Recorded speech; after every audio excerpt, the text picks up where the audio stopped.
സഭയെ സംബന്ധിച്ചോളം നിങ്ങൾക്ക് നല്ല ആരാധനയുടെ സമയങ്ങളുണ്ട്. ഈ സഭയിൽ നല്ല കൂട്ടായ്മയുണ്ടെന്ന് എനിക്കറിയാം.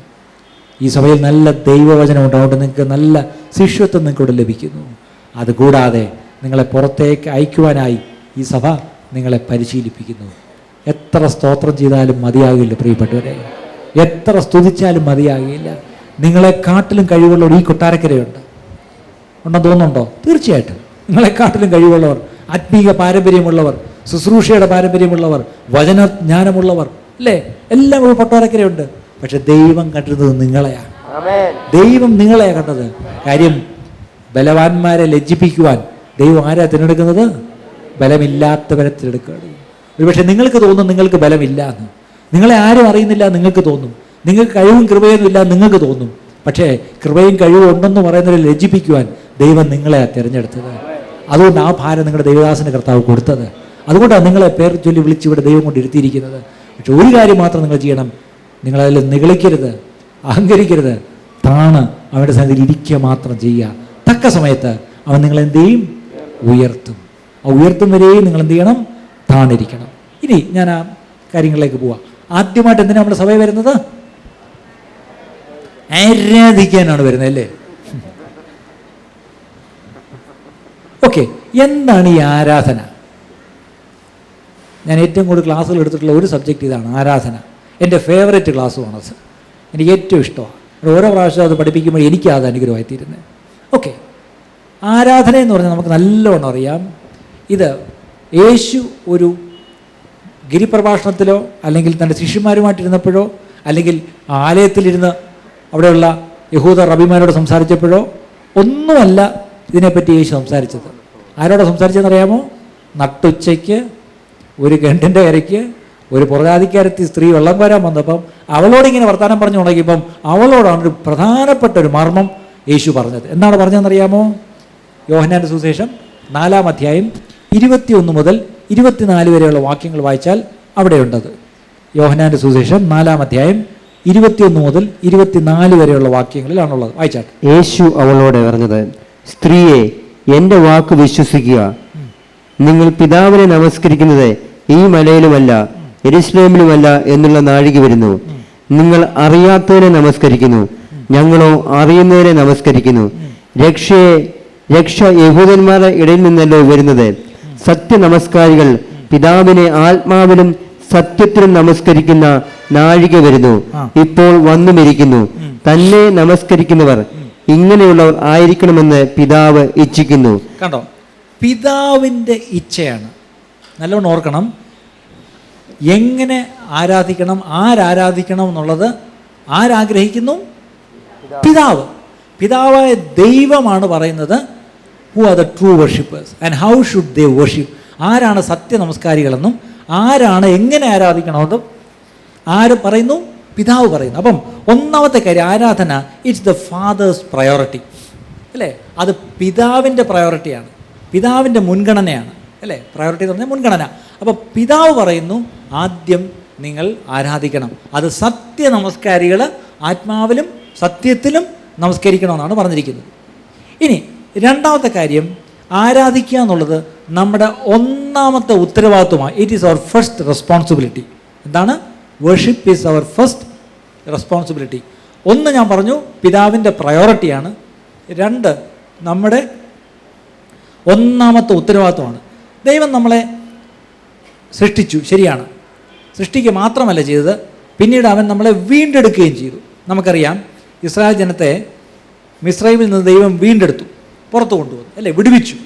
പക്ഷെ അവർ വിടുവിച്ച് കൊണ്ടുവന്ന് എന്തിനു വേണ്ടിയാ? ആരാധിക്കുവാനാ, ശരിയല്ലേ? ഫറവോനോട് പോയി എന്താ പറഞ്ഞത് മോശ? എൻ്റെ ജനത്തെ ആരാധിക്കാനായി വിട്ടയക്കണം, ഇവിടെ പറ്റത്തില്ല, പുറത്തു പോകണം, അല്ലേ? പുറത്ത് തന്നെ പോകണമെന്നാണ് പറഞ്ഞത്. അപ്പോൾ അങ്ങനെ ജനത്തെ വിടുവിച്ച് എങ്ങോട്ടാണ് കൊണ്ടുപോയത്? ആരാധിക്കുവാനായിട്ട് കൊണ്ടുപോയി, അല്ലേ? അത് നമുക്ക് നല്ലൊരു മാതൃകയാണ്. അത് പുറപ്പാട് പുസ്തകം 7-ാം അധ്യായം 16-ാം വാക്യം വായിച്ചാൽ അറിയാം.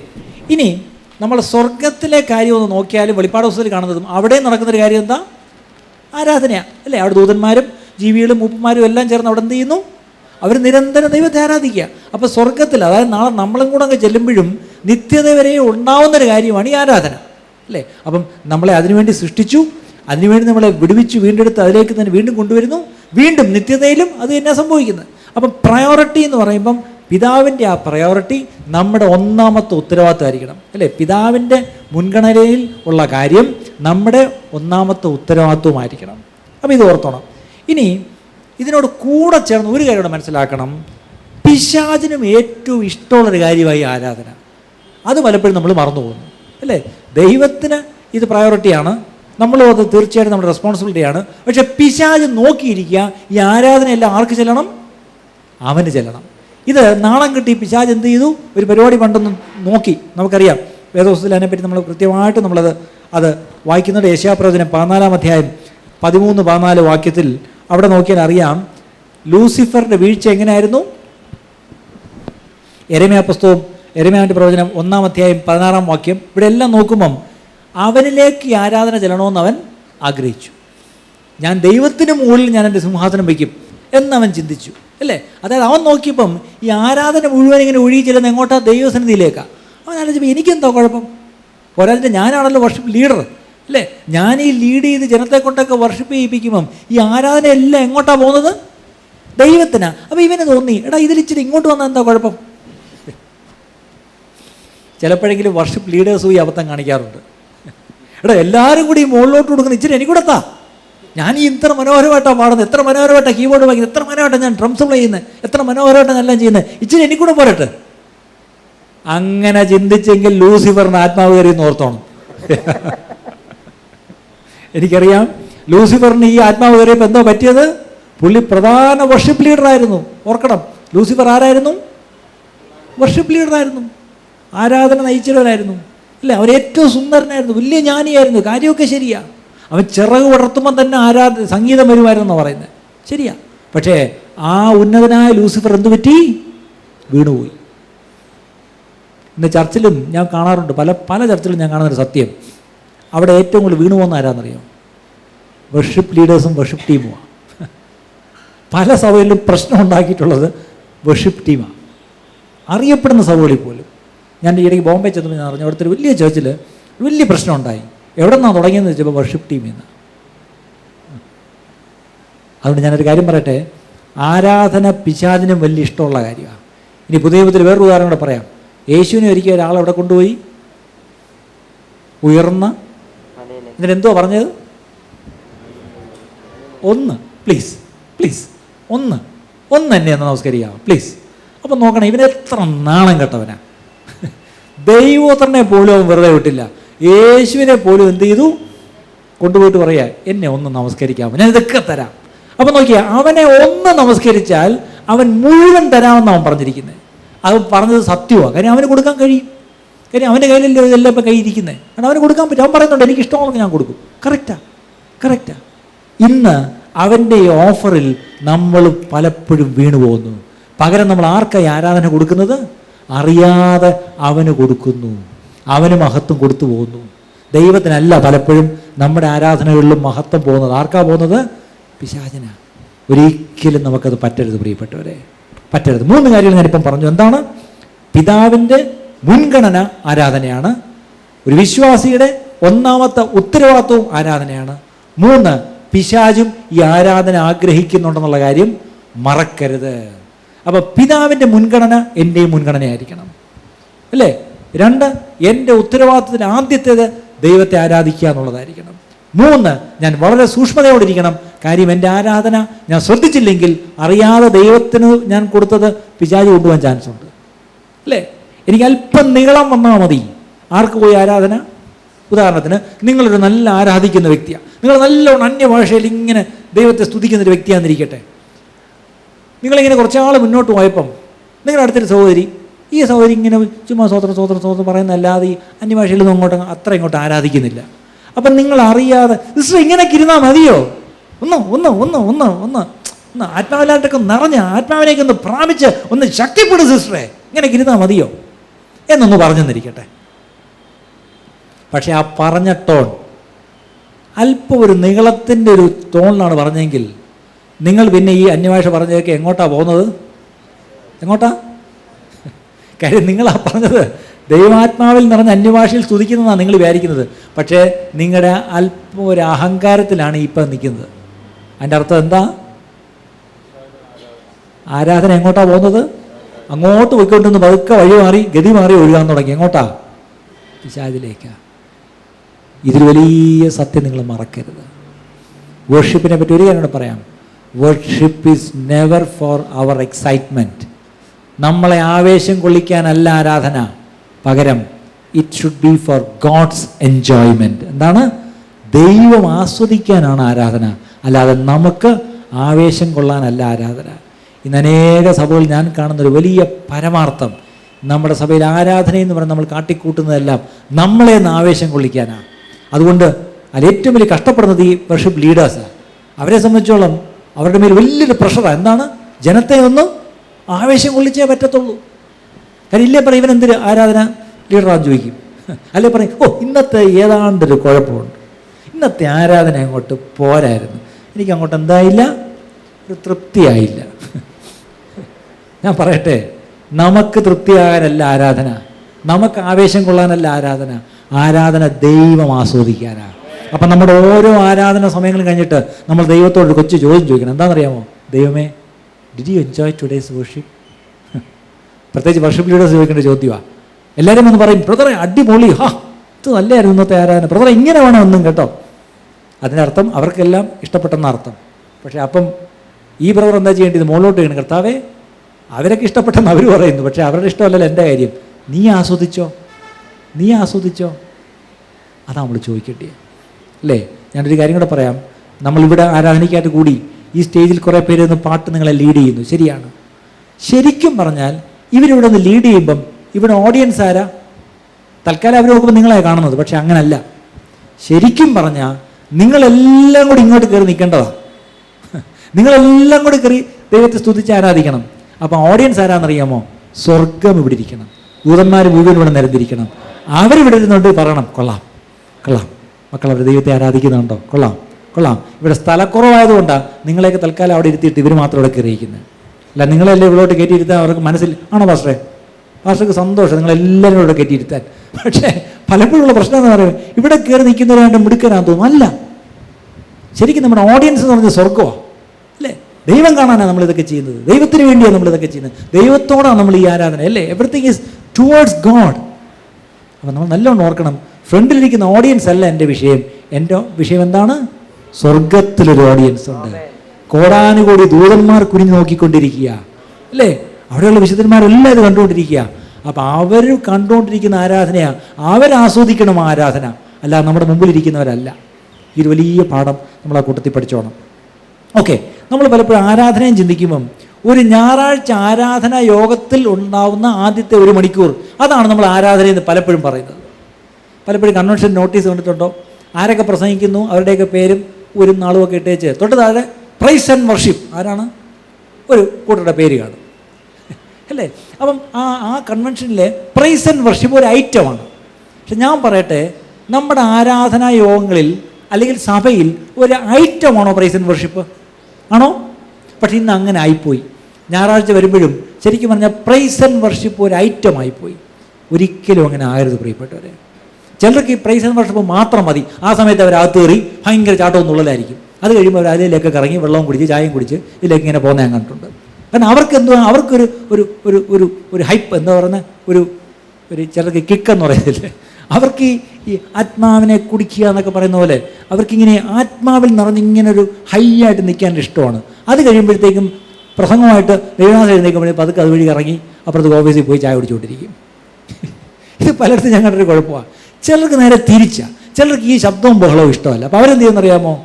അവർ ഈ ആരാധന നടക്കുന്ന സമയത്ത് അവരപ്പുറത്ത് നാരങ്ങളൊക്കെ കുടിച്ച് അപ്പുറത്തോട്ട് മൂത്രപ്പുര പോയി കറങ്ങി അടിച്ച് അവസാനം വചനം കഴിവും വൃത്തിയായിട്ട് നോട്ട് ബുക്കും ബൈബിളുമായിട്ട് ഫ്രണ്ട് ഇരിക്കും. കണ്ടോ, ഞങ്ങൾക്ക് ഇത് മതി, കട്ടിയ ആഹാരം മതി. മറ്റേക്ക് പിള്ളേർക്ക് അതൊക്കെ ഇപ്പം വന്നവരൊക്കെ ഈ ചാടുന്ന ബോളൊക്കെ അതൊക്കെ പുതിയ ആൾക്കാരാണ്. നമ്മൾ നല്ല പക്വത വന്നവരാണ്.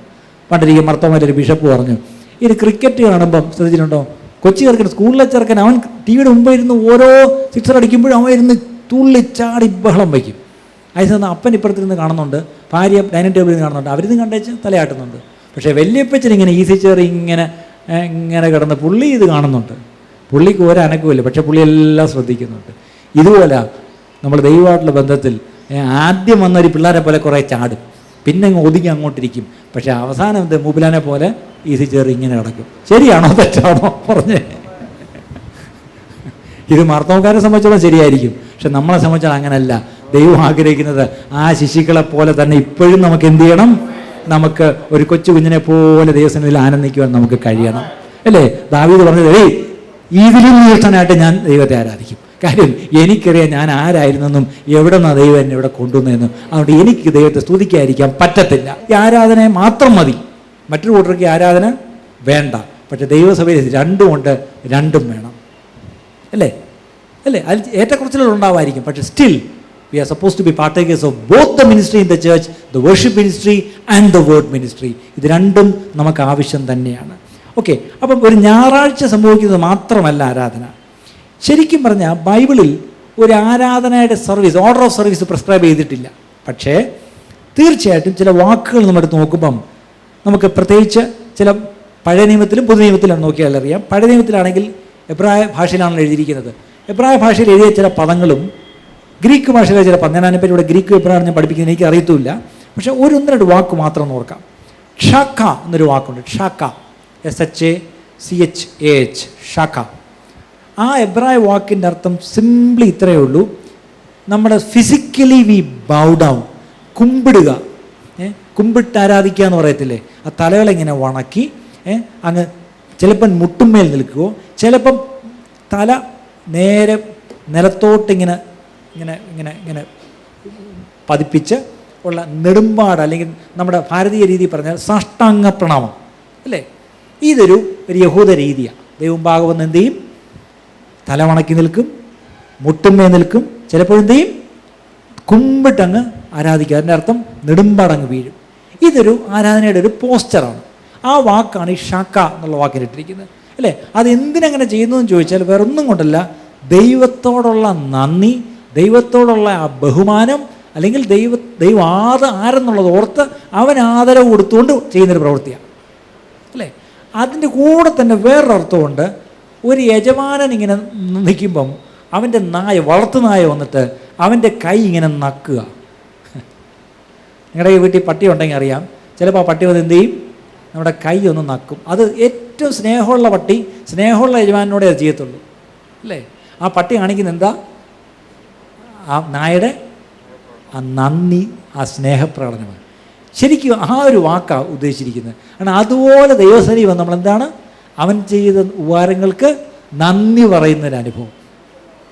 ഓക്കെ, അത് ഷാക്ക എന്നുള്ള വാക്കിൻ്റെ അർത്ഥം. ഇനി അതിൻ്റെ കൂടെ തന്നെ വേറൊരു വാക്കും കൂടെ പോയിട്ടുണ്ട്. അത് പുതിയ നിയമത്തിൽ അതിൻ്റെ സമാനമായിട്ട് കിടക്കുന്നത് പ്രോസ്കിനിയോ എന്നൊരു വാക്കാണ്. അത് വിത്ത് പ്രോസ്കിനിയോ, നിങ്ങളെ വാക്ക് വിട്ടേരാ, അതല്ല വിഷയം ഇവിടെ. അതിനകത്ത് ഇത്രയേ ഉള്ളൂ. പുതിയ നിയമത്തിൽ പലയിടത്തും ആ വാക്കുകൾ ഉപയോഗിച്ചിട്ടുണ്ട്.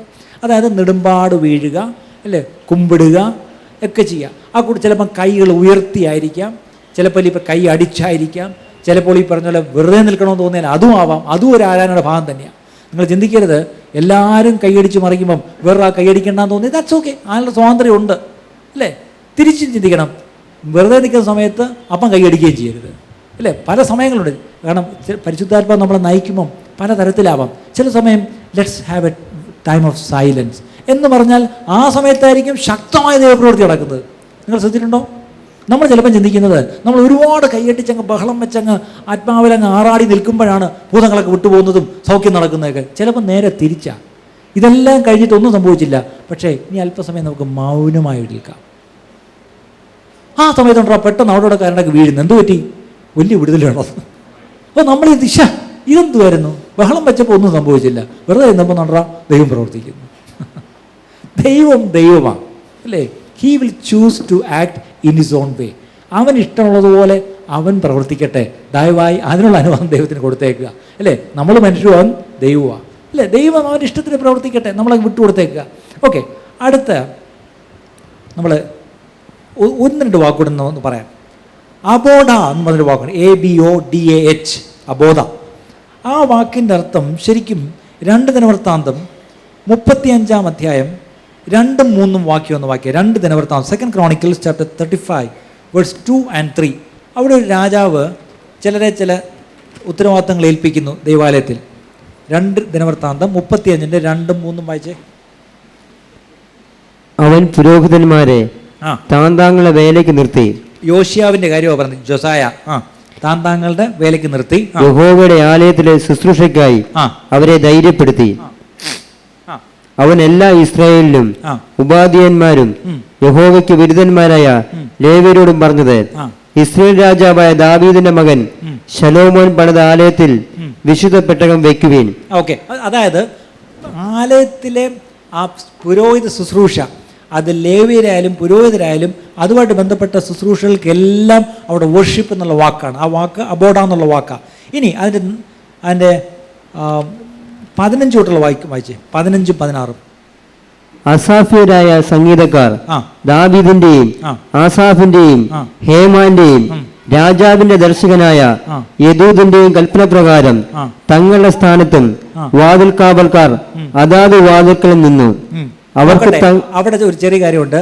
സിംഗേഴ്സ്, അതായത് പാട്ടുകാർ, അതേസമയത്ത് ഗേറ്റ് കീപ്പേഴ്സ്, വാതിൽ കാവൽക്കാർ, അവർ ചെയ്യുന്ന പ്രവൃത്തിക്കും അവിടെ പറഞ്ഞിരിക്കുന്ന എബ്രായത്തിലെ പദം ആരാധനയെന്ന് തന്നെ.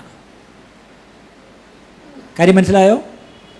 പുരോഹിതൻ ചെയ്ത പണിയും ലേവ്യൻ ചെയ്യുന്ന പണിയും പാട്ടുകാരൻ്റെ പണിയും വാതിൽക്കാരൻ്റെ പണിയും ഉപകരണങ്ങളെ സൂക്ഷിക്കുന്നതിനും അതിൻ്റെ കാര്യങ്ങൾ പെരുമാറുന്നവരും ഇതെല്ലാം അത് അവൻ ചെയ്യുന്ന ഡ്യൂട്ടീസാണ്, ജോലികളാണ്. പക്ഷേ ആ ജോലിക്കും പറഞ്ഞിരിക്കുന്ന വാക്കെന്താ? ആരാധനയാണ്. ഇതിപ്പോൾ നിങ്ങളെല്ലാം കൂടെ ഭക്ഷണം കഴിക്കാൻ പോകും അല്ലേ? നമ്മളെല്ലാം കൂടെ അവിടെ പോയി ഭക്ഷണം കഴിക്കും. ആ ഭക്ഷണം കഴിക്കുമ്പോൾ ഭക്ഷണം വിളമ്പി തരുന്നു രണ്ടുപേരും എന്നിരിക്കട്ടെ. അവർ ചെയ്യുന്ന പണി എന്താ? ആരാധനയാണ്. ഈ കസരയെല്ലാം രാവിലെ ആരാണ്ട് പറക്കി നേരെ ഇട്ടു. അതെന്താ ചെയ്തത്? ആരാണ്ട ആ ബാത്റൂം ഒന്ന് കഴുകി. ആരാ ചെയ്തത്? എന്തോ ചെയ്തത്? തോണ്ടൊരു സഹോദരനോട് ക്യാമറ ഓപ്പറേറ്റ് ചെയ്യുന്നു. അയാൾ എന്താ ചെയ്യുന്നത്? ആ സൗണ്ട് ആരെങ്കിലും അവിടെ മിക്സ് ചെയ്യുന്നെങ്കിൽ അതെന്താണ്? അവിടെ കാറുകൾ പാർക്ക് ചെയ്യാൻ ഒരാൾ സഹായിച്ചു. എന്താണ്? ഇവിടെ എല്ലാം തൂത്ത് വൃത്തിയാക്കി ഇതെല്ലാം കഴിഞ്ഞിട്ട് എന്തോ ചെയ്തേ? പക്ഷെ നിങ്ങൾക്ക് തോന്നിയിട്ടുണ്ടോ? നിങ്ങൾക്ക് ഏതാ ആരാധന? ഇവിടെ ഒന്ന് ചാടി മറിയുന്നതാണ് ആരാധന. പക്ഷേ ചൂലും കൊണ്ട് എന്ന് പറഞ്ഞുകൊണ്ട് ആ അറ്റം എല്ലാം തൂത്ത് എന്നെ ആരും കാണുന്നില്ലേ, ഈ പാഷർ പോലും എന്നെ കാണുന്നില്ല, പാഷറിൻ്റെ ഭാര്യയെ എന്നെ കാണുന്നില്ല എന്ന് പറഞ്ഞുകൊണ്ട് നിങ്ങൾ അവിടെ എല്ലാം കിടന്ന് തൂക്കുമ്പം ഓർത്തോണം, ഇവിടെ ഏറ്റവും ചാടി മറിഞ്ഞ ആളിനെക്കാട്ടിലും ആരാധിച്ചത് നിങ്ങളാ. നിങ്ങൾ ചാടിയാലും ചാടിയാലും ഇവിടെ അല്ലേ ചാട